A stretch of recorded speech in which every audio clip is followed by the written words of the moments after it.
Shalom, shalom. Walaikum salam on my people in the slums. Yeah, real and passionate. Yeah, check this out, yo. Eyo pa town pakurema pakupisa zvinotyisa abadi anotyisa kozi togara takatiza semabhiza togara takapedzera mubhiza kozi zvanahwiza zvinogara zvakakwidza minbonjo rotibanda hanzi mosho dzikuwanda bvisa chemuhomwe adawazo nokudhanda vokuchenesa maoko kazviedza ngegandanga kozi togara nezvitema senge bhozi repagana pamakona takaleza nemamafia togara nemavodka sasoje reparashia dai taigona zvemuchato wepakana taiswerera minana nemabhodhoro mazana gongongo renge richipanda womashere nasi unoketa skiri remaspike mumavhiri nebhozi remakombi ragara indururani ifi double cross them anokugadzika zvipikiri patownship pakazara vane mbinjiri vakadzi yavo pedze ungaperera kusimetri patownship tinogara tiri kwindi nemagevha ane moyo wakasviba kunge chimney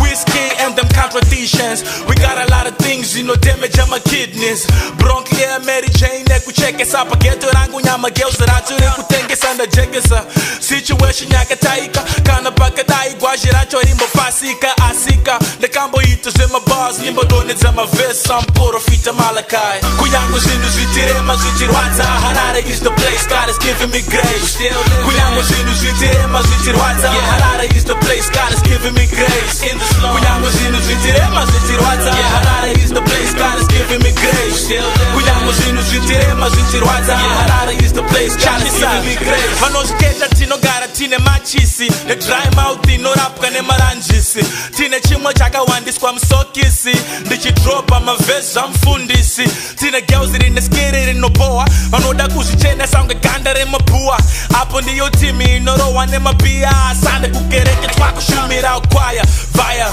asi makuwa life yedu iri puwa ndiana imbokete ndichaswera mumabawa upenyu hwezvipande bozi unopedza bawa namo yakasona takuswera mumakrawa gaya upenyu hwekutakwa nemajackson mariwana yechitengeswa pasection hapana vachitakwa koza vana kana option next 3 months kakuita kunge wrong 10 postman anongouya nemabhiri bozi rekanzuru rombo chamba kumabhini saka pakadai every monday kushabhini topinda mumahaso every musi wechipiri smoking marijuana early morning Wednesday neka 2 keys early morning Thursday musi wechishano tombo pisa na makasa atikati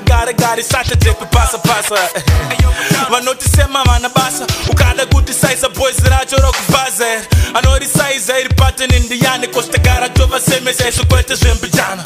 kuyangu zvinhu zvitirema zvichirwadza Harare is the place God is giving me grace kuyangu zvinhu zvitirema zvichirwadza Harare is the place God is giving me grace kuyangu zvinhu zvitirema zvichirwadza Harare is the place God is giving me grace kuyangu zvinhu zvitirema zvichirwadza Harare is the place God is giving me grace. Damn, homie, I'm so told. I don't think I'ma ever smoke no more, and I don't think I'ma ever drink no more. But damn, bartender, you can give me one more. Damn, homie, I'm so told. And I don't think I'ma gonna smoke no more, and I don't think I'ma gonna drink no more. But damn, bartender, you can give me one more.